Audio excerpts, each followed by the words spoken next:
Where the hell are we going to put this guy?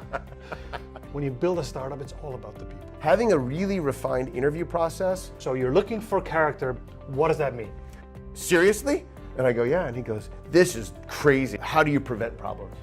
We're looking for somebody that has experience working with developers, right? Are they coachable? Are they trying to improve themselves and learn? Some kid comes up to me like, are you from GitHub? This is Raw Startup. We brought you on here because you have an amazing career, and for a founder, someone building a startup, I think what you've done is something we can learn a lot from. And before I start, that is, when you build a startup, it's all about the people. It's like, who's on your team, who can you get there, and so on. 100%. And then when I looked around, who do I know that knows everything about building an amazing team? I thought about Mr. St. John. So I used to be a lawyer. And then We won't hold against you. Well, criminal lawyer. So it wasn't really corporate. I wasn't doing it. I was trying to prosecution, defense, those types of things in Chicago. Had a great run there. I loved Oracle. It was great. It was fun. Was that where you learned to sell? Do you think? That's how I learned how to sell, Yeah. for sure. Yeah. Right. Cool. And I was an individual contributor, individual salesperson, just going for it. Yeah. And then in 2013, I said, I'm going to throw my hat in the ring and just go back to America. Yeah. And they offered me a job. They Yeah. said, you can have a major accounts role job. And I thought, if I'm going to San Francisco, I'm just going to try to get a startup job. Yeah. And so I came here with no job. And I actually met you, I think, on day 3 or 4 I know, of my I know, being I here know. in a full panic. As Yes. to what the hell did I just do with my career? We had fish and chips. We had fish and chips Yeah. in Pack Heights. Yeah. And I was panicking because I was interviewing for a job, and I thought, well, I'm not going to find a job. No. And then I heard about this place called GitHub, and I had no idea what GitHub was. No. You're not exactly a tech guy. I'm not a tech guy. I'm a sales guy. And I was talking to the folks in Andreessen, and they were saying, you should go and talk to GitHub. Yeah. And I was like, what's GitHub? And they went, you don't know what GitHub is? Laughing to me. Yeah. And to the point after I joined, about a year after I joined, I was wearing a GitHub hoodie and on the subway. And some kid comes up to me like, are you from GitHub? And I went, yeah, but I'm not a developer. And he just kind of turned around and left like, okay, you're boring. And Yeah, let's move on. But it's a fantastic experience, and I've been there for about almost 5 years. It'll be 5 years in July. Fantastic. So just a fantastic run. We literally built the sales team from scratch. Yeah. Okay. So inbound sales, picking up the phone when it rang. We didn't have a phone. We weren't allowed to have a phone. No. There were no phones. You could only email customers, and you could only correspond on email. Cool. Let's get into the fun stuff. So Yeah. the theme for this is 4 things I look for in a job interview. Yep.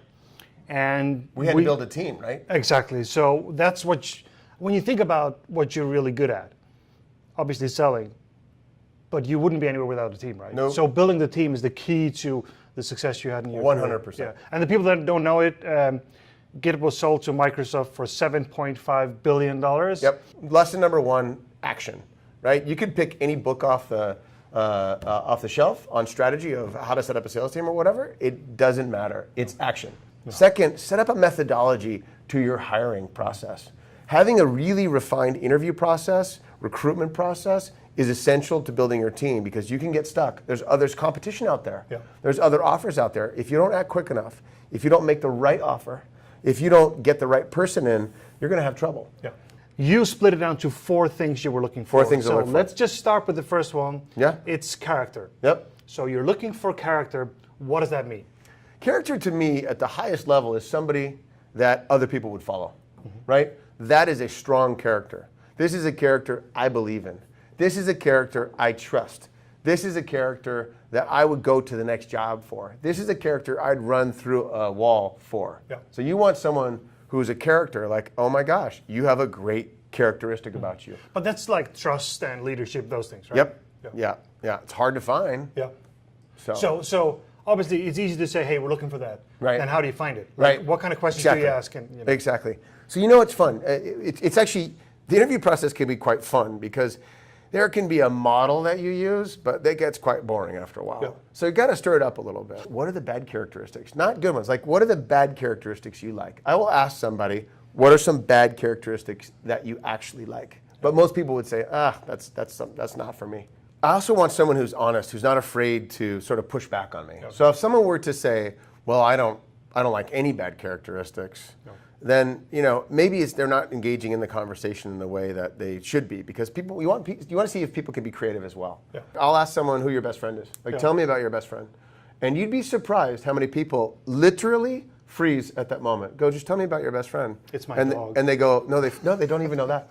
They freeze, and they have to think.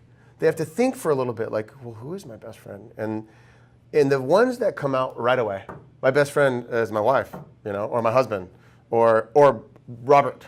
Who's Robert? Oh, kid I've known since 5. I mean, we hang out every weekend. Yeah. You get a sense they're very clear on who their friends are. Yeah. And that's a character thing for me. But the airplane question is, do you put your chair back, your seat back on a flight 3 hours or less? So let's say you're flying San Francisco, New York. Mm-hmm. I don't care. No. Put it back. It's tough, flight. Right? I mean, the nice ones will look behind and ask, hey, do you mind if I put my seat back? But on those flights from Seattle down to San Francisco, and they throw the chair back, you're like, oh my gosh, right? So the kind of responses you get are very interesting. First, they're surprised. No, they're not. They're really not surprised. Okay. I've never had someone go, what? I just have an immediate answer. Yeah. Most of the time. I would say 60%, 70% of the time, it's an immediate answer. And I either get, God, no, I don't like those people that do that. No. I get that. That's a pass. That's a pass. Yeah. That's a right on, you're in. Yeah. Or I get, of course I do, it's my chair. Right? And then I'm kind of like, So I had one guy who came from a big tech firm. Yeah. Amazing. The interview was fantastic. And I asked him that question at the very end, and he goes, of course I do. And I went, oh man. I go, I'm sorry. I can't hire you. And he goes, yeah, sure. And I go, no, seriously, You told him? I can't hire you. You told him right away? And he goes, why? And I go, because I don't like people that put their seat back. And he goes, seriously? And I go, yeah. And he goes, this is crazy. And he stormed out. Sent me an email the next day. I swear to God, talked to his wife, and his wife goes, I think that's a great question, and I think you should think about that. And he wasn't asking for the job back. He just said, it made me think about how I am in public. Yeah. And it made me think about whether or not I should not be this way. Yeah. And he never asked for the job, but he said thank you. And it was kind of interesting. That is cool. The next one we have on the list is intelligence. Yep. So what is that? What does that mean to you? For me, intelligence is a lot about wisdom. I went through a phase where I thought I knew everything. Okay, so you're over it. I'm fully over it as of probably when I turned 40, and okay. I used to categorize it the 20s, the 30s, and the 40s. Yeah. I've decided that's not really correct, because I've met 20s that are old souls, and they're well ahead of me on many scores. I would make sure that I was the smartest person in the room at all times, and it's absolutely exhausting. For who? For everybody? For me, for the people I'm talking with, it's really exhausting. Yeah. But you have to go through that phase, I think. And then in my 40s, I realized that I knew a little bit about this one tiny thing over here. Mm-hmm. And I needed to hire people who knew lots of things that I didn't know to build up this team I was having, whether it was at EMC or at Github. You couldn't do everything alone. Went through these phases. So I like to see where people are at, because it's okay wherever you're at, because it'll help me to understand where they're at in this. So in the whole, and it links to the last question, which we'll get to in a minute. But intelligence of where you're at. So I will ask a question like, how do you prevent problems? Mm-hmm. So I'll ask someone like, how do you work through problems and prevent them? Yeah. And you can get a sense of like, well, I don't really have problems. I've had people say I don't really experience many problems, and when I have them, I solve them on my own, just like this. I want people to say, problem solving, I'm good at this, and if I can't solve it, I'll ask somebody for help. Yeah. And so you start to get the level of intelligence there. I have another person I worked with who was in sales ops, very inquisitive in the 20s, and in the 30s became very like, I know everything. That's where this person is now. I know everything. Came to dinner at my house, and he said, how do you think things are going? I go, things are great. You're doing an amazing job, but you're missing things right now in life. Because you're missing things in job because you think you know everything, and you're not asking the right questions. No. So it's about helping those people too. Yeah. So, and then of course there are just general intelligence. Like, do you understand what needs to be done in this job? Yeah, exactly. Right. IQ is a part of it. I mean, IQ is that's like paying taxes. Yeah. You got to have a certain base level IQ just to do the job. Like, can you get here Yeah. on time? Did you know where to go?